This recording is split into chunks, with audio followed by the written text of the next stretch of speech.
It's the most wonderful time of the year, but it's also the busiest time of year. Keeping up with your social media during the hustle of the holiday season can be difficult, but that is why RevoxSocial is here to help you. We've created the 12 days of social media posts, and much like the song, minus the 12 drummers drumming, we've got 12 social media prompts to help you with your holiday posting.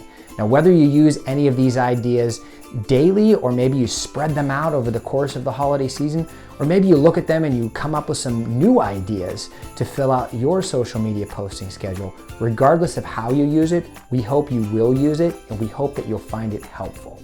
Now today, I want to give you 3 of those ideas, just 3, because we'd love for you to download the whole list using the link provided. But here's 3 quick holiday social media post prompts. Ask your followers what is on their Christmas list this year. This is a great way to interact and engage with your followers.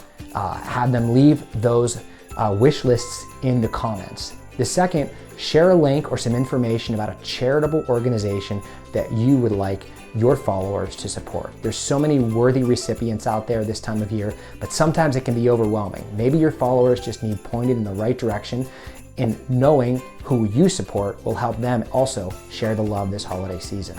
And last but certainly not least, always come together and support local. You can help other small businesses in your area by featuring them in a weekly post. If you're in a place maybe to share their post to your feed, give them a weekly shout out. We're all in this together, and I think it would be a great idea to come together and support one another through a social media post. Try any of these 3 ideas and be sure to download many more of them using our 12 days of social media post list.